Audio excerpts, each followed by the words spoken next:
حضرت علی رضی اللہ تعالیٰ عنہ کی 5 نصیحتیں جو آپ کو کامیاب بنا دے گی۔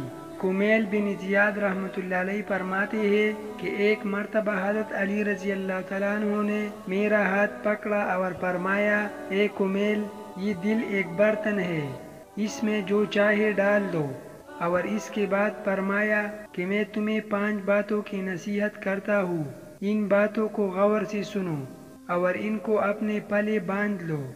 یاد رکھو، اللہ کے علاوہ کسی سے کوئی امید نہ رکھو، کیونکہ انسان کی ساری امیدوں کو پوری کرنے والی ذات صرف اللہ ہی کی ہے۔ اللہ کے علاوہ کوئی ذات نہیں جو کہ تمہاری امیدوں کو پورا کر سکے۔ دوسری بات یہ فرمائی کہ اپنے گناہوں کے علاوہ کسی چیز سے نہ ڈرنا، کہ کل کو جب اپنے اللہ کے سامنے جاؤ گے تو اللہ کو کیا منہ دکھاؤ گے۔ اس لیے ہر وقت یہ خوف اپنے دل میں رکھو کہ کوئی گناہ تم سے سرزد نہ ہو، اور جو گناہ تم سے سرزد ہو چکے ان پر اللہ سے استغفار کرو۔ تیسری نصیحت یہ فرمائی کہ اگر تم سے کوئی ایسی بات پوچھی جائے جس کا تمہیں علم نہ ہو تو یہ کہتے ہوئے نہ شرمانا کہ میں نہیں جانتا۔ برعکس دوستو، آج ہمارا یہ حال ہے کہ بہت سے لوگ ایسے ہیں جو کہ ایک چیز کے بارے میں نہیں جانتے پھر بھی تکے لگانا شروع کر دیتے ہیں۔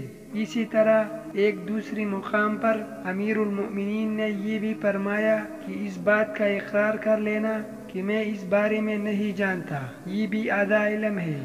چوتھی بات یہ کہ جس بات کا تمہیں علم نہ ہو تو اس کے بارے میں علم حاصل کرنے کی کوشش کرو اور اس کے بارے میں علم حاصل کرو۔ پھر آپ رضی اللہ تعالیٰ عنہ نے آخری بات یہ فرمائی کہ صبر کرو، ہر حال میں صبر کرنا انسان کے لیے بہتر ہے، اور صبر ایمان کا حصہ ہے، بلکہ یہاں تک فرمایا کہ صبر کا مقام ایمان میں اس طرح سے ہے جیسے کہ بدن میں سر کا مقام ہے۔ اس بات سے معلوم ہوا کہ صبر کا ایمان کے ساتھ بڑا گہرا تعلق ہے، اس لیے چاہیے کہ صبر کا دامن کسی حال میں نہ چھوڑا جائے۔